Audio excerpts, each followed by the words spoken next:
Las muertes súbitas de los trabajadores dan a pensar que muchos de los espíritus que se logran ver en antiguos uniformes de trabajo nunca se dieron cuenta de que pasaron a otra vida.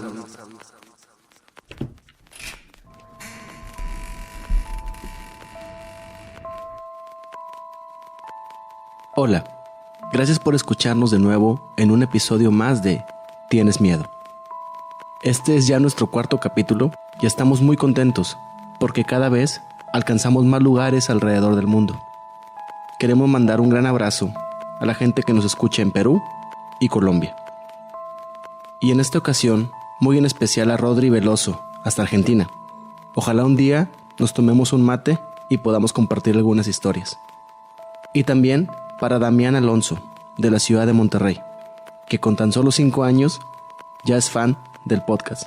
Espero que esta historia te guste y también te dé miedo. Las personas que hacemos Tienes Miedo vivimos en la ciudad de Monterrey, acá en México. Y si algo distingue a esta ciudad, es la industria que hay aquí. Se destaca por ser una ciudad de trabajo, pero todo tuvo un comienzo. Nos tenemos que remontar hasta el año 1900, cuando fue inaugurada la fundidora de hierro y acero, un sábado 5 de mayo. Esa empresa fue el ícono regio por mucho tiempo, y no solamente de aquí de Monterrey, sino de toda América Latina, por ser la única en su tipo. Hizo que la ciudad se diera a notar y que el resto del país pudiera competir a nivel mundial. De manera inmediata, la ciudad de Monterrey creció. Mucha gente de fuera vino para poder trabajar en esta enorme planta, ya que la mano de obra que requería era descomunal. Tan grande era el número de trabajadores en su apogeo, que la empresa construyó una pequeña ciudad dentro de sus instalaciones, donde contaba con escuelas, clínicas, parques, entre otras cosas. Ahora te contaré una historia. Los fantasmas de Fundidora. La fundidora, como le conocían, se volvió el eje central de la ciudad, tanto que hasta otras empresas y las mismas escuelas sincronizaban su reloj conforme al silbato de esta, el cual se escuchaba en gran parte de la ciudad. Silbato que de manera ocasional y de forma muy extraña se activa en algunas ocasiones y puedes escucharlo si alguna vez estás cerca de la empresa. La seguridad que mostraba la fundidora en resguardar sus bienes fue de interés para el resto de empresarios que empezaron a utilizar sus bóvedas para resguardar sus bienes propios. Bóvedas que el mismo Pancho Villa alguna vez intentó asaltar, pero le fue imposible. Pero en esta ocasión no hablaremos de la historia de la planta, sino de lo que dejó a causa de los accidentes constantes que se producían y que por lo regular no solamente mataba, sino consumía a sus trabajadores, en ocasiones sin dejar rastro alguno más que los casquillos de las botas. Por la naturalidad del material que manejaban, su peligrosidad y las maniobras complicadas, así como la falta de seguridad, y en ocasiones combinado con el error humano, provocaban que las personas fallecieran sin siquiera poder exclamar un grito de dolor o incluso de miedo. Los accidentes más comunes eran los derrames de fierro fundido, quemaduras por vapor, descargas eléctricas, caídas del personal a gran altura o de objetos que lograban aplastar a los trabajadores, intoxicaciones y en ocasiones accidentes hasta en las prensas. Todo esto fue ocasionando que la cultura que se vivía alrededor de la planta fundidora fuera generando leyendas de lo que sucedía y lo que dejaba cada accidente. Las muertes que provocó la enorme fábrica son incontables. No hay un registro total de la gente que perdió la vida en las instalaciones, pues desde envenenamiento con gas metano, que era a veces imposible rastrear, hasta trabajadores que desaparecían por completo al caer en crisoles llenos de fierro fundido. Es por eso que los guardias que vigilan de noche este lugar tienen innumerables historias de cómo los inquilinos, que es la manera en que llaman a los fantasmas que ahí habitan, deambulan por ahí, vagando y dejando rastros de sus apariciones. Las muertes súbitas de los trabajadores dan a pensar que muchos de los espíritus que se logran ver en antiguos uniformes de trabajo nunca se dieron cuenta de que pasaron a otra vida.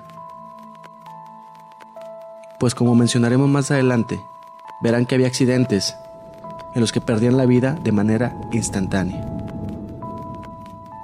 Las zonas donde están ubicados los hornos es la que comentan se encuentra con mayor actividad. Los guardias han manifestado escuchar cómo los fierros golpean entre sí, como si alguien siguiera trabajando dentro del edificio, moviendo algún material, y en otras ocasiones el sonido cambia por lamentos y murmullos. Pero son las visiones de los inquilinos los que más han causado terror entre los guardias. Sin duda, y según el registro, el día más trágico en la historia de la fundidora es el 20 de noviembre de 1971. La gran nave Lewis contaba con una enorme grúa que trasladaba el peligroso material. Se cuenta que un día, el operador de esta grúa sufrió un infarto mientras trasladaba un crisol de un punto a otro. Para que podamos entender lo que es un crisol, podemos imaginar como una enorme olla de metal donde podías depositar hasta 20 toneladas de acero fundido. Esto era lo que trasladaba el operador ese sábado 20 de noviembre.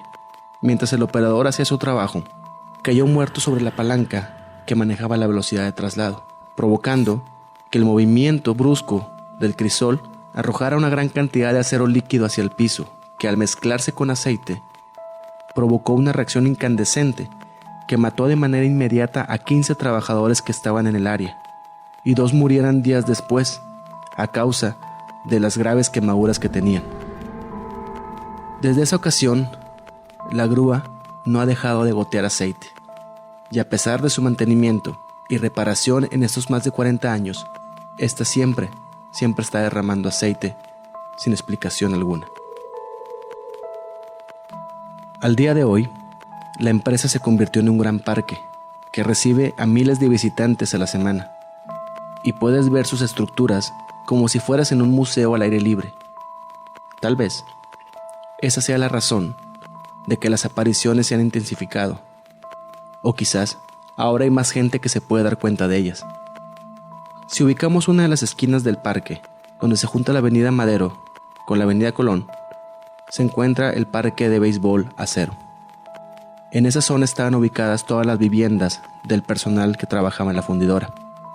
Fue ahí donde en 1921 surgió un gran brote de fiebre amarilla.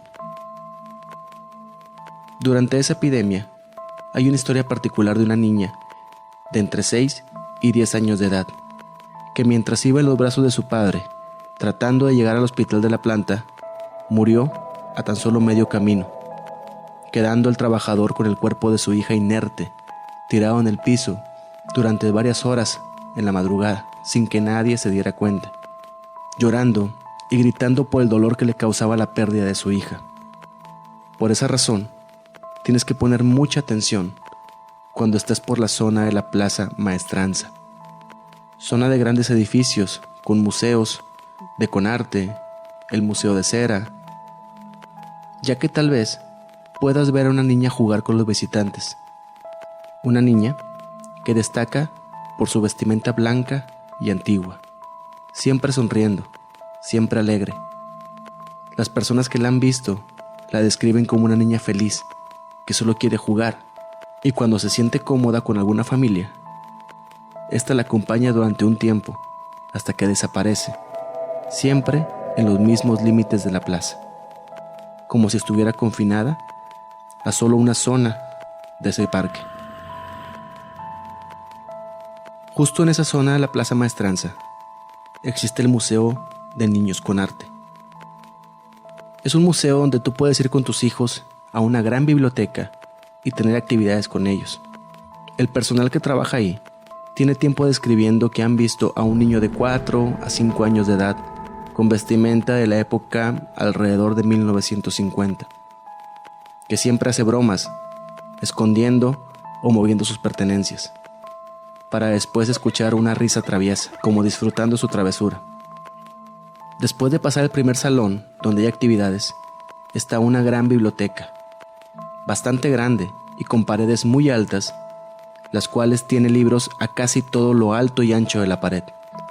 El piso es irregular, son como triángulos donde puedes acostarte con tus hijos para poder leer. Pero por ninguna manera, aún en uno de los picos más altos de esos triángulos, es imposible para un adulto alcanzar los estantes de arriba sin la ayuda de una escalera. Sin embargo, mientras estás leyendo un cuento o contándole una historia a tu hijo, puedes ser testigo de cómo algún libro cae de la parte más alta de la biblioteca, solamente para estrellarse contra el piso. Incluso, el personal que abre el museo cuenta que es común llegar y tener que acomodar los libros que durante la noche el niño tira. Los trabajadores cuentan que llegan regañándolo y que incluso hay días que no saben de él, pero sin esperarlo, incluso en las horas de visita y con familias dentro de la biblioteca, puedes verlo sentado en un rincón, con su piel pálida, sujetándose las rodillas, solo, sin ningún libro, tal vez triste por ver cómo los demás niños juegan con sus padres. Los accidentes que sucedieron desde la inauguración el día 5 de mayo de 1900 hasta su cierre en 1986 siguen teniendo eco hoy en día. Guardias del parque han sido testigos de cómo al estar cerca de los hornos se han escuchado lamentos y sonidos de piezas de metal chocando entre sí, como si alguien siguiera en su turno laboral. Pero existe una historia que ha logrado cautivar a los amantes del género de leyendas e historias de terror. Una trágica historia de amor que sucedió en la enfermería de la escuela Adolfo Prieto, ubicada en las orillas de la Fundidora, justo donde hoy podemos ubicar el acceso número 4. Esa escuela, con el tiempo, ha ido cambiando de uso. Ha sido utilizada como hostal para deportistas, como escuela de artes, entre otras funciones. Pero durante 1972 y 1973 se ubica la historia de una hermosa enfermera que recibió a un trabajador para una atención médica de rutina. La enfermera realmente resaltaba entre sus compañeras, no solamente por la atención y dedicación que le ponía a su carrera, sino también por su belleza, aunque eso para ella nunca fue ningún inconveniente. Realmente estaba enamorada de su carrera y sabía muy bien cómo tratar e ignorar a los trabajadores que durante el tratamiento le invitaban a salir o le insinuaban sus pretensiones mientras recibían atención médica. Pero en una ocasión fue flechada por un paciente, un joven trabajador con mirada profunda y un cuerpo fornido como resultado del pesado trabajo que hacía en la fundidora.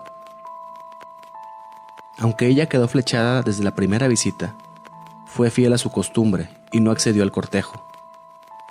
Sin embargo, los constantes intentos del chico y la atracción que ella le provocaba ocasionaron que un día se diera al cortejo e iniciaron una relación bastante apasionada. Era muy común verlos juntos cuando el turno terminaba. Paseaban por las instalaciones de la empresa, tomados de la mano, visitaban los parques, y la gente los veía como una hermosa pareja enamorada.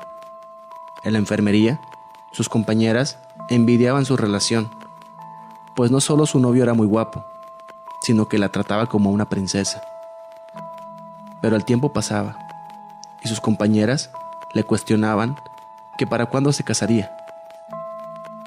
Y ella solo evadía las preguntas, hasta que un día, harta de la presión que le ejercían, y mientras estaba en los brazos de su enamorado, le preguntó si tenía planes de casarse con ella. En ese momento, el novio retira los brazos de su amada y pone un semblante muy serio, pues a pesar de estar enamorado, le confiesa que él ya estaba casado y que tenía familia fuera de la ciudad. Ella rompe en llanto y para tranquilizarla le aseguró que ha intentado terminar su matrimonio, pero le es imposible dejar a su familia.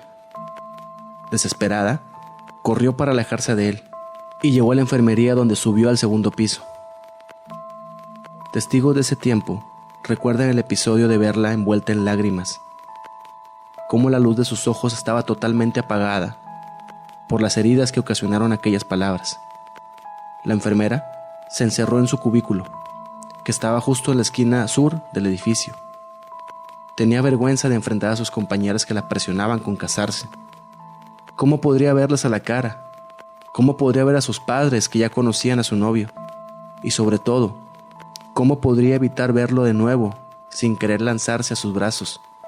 Y así, seguir siendo humillada, viviendo una relación de mentiras. Sofocada y sin poder respirar, caminó a la orilla de una de las grandes ventanas, la abre de par en par y sube el escalón para mirar al vacío. Ya no podía creer en él, no quería que la vieran sufrir, así que con decisión dio un paso hacia el abismo y cae. Fue encontrada muerta por sus compañeros, y aunque trataron de ayudarla, era demasiado tarde. Sin embargo, múltiples testigos cuentan que la enfermera no ha dejado el lugar, pues sigue haciendo su trabajo, incluso con mayor pasión y dedicación. Ya no busca el amor, sino entregarse a sus pacientes que cada vez, con el tiempo, son menos. En el 2010, durante el turno nocturno, un guardia sufrió un ataque de migraña, por lo que estaba doblado por el dolor, manteniendo la cabeza agachada y apretándola con sus manos.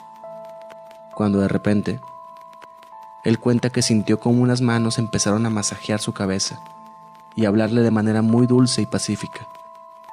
El guardia empezó a sentir alivio, pero al acordarse de que estaba solo, voltea solo para ver el espíritu de la enfermera justo a su lado y cae desmayado, pues conocía las historias que se contaban. Atletas y más personal que vivieron o trabajaron en la escuela Adolfo Prieto han dado testimonio de sus cuidados. Durante las fiestas del Día de Muertos, una compañía de teatro realiza un recorrido nocturno contando las leyendas del lugar. Fue así como conocimos a Israel Martínez, quien coordina este grupo, y nos contó algunas de las historias que hoy narramos, todas ellas documentadas por expertos en el área. Así que no pierdas la oportunidad esta próxima temporada de poder hacer este recorrido, muy detallado y muy hermoso. Muchas gracias a Israel y a Nacho Acuña por compartirnos esa experiencia.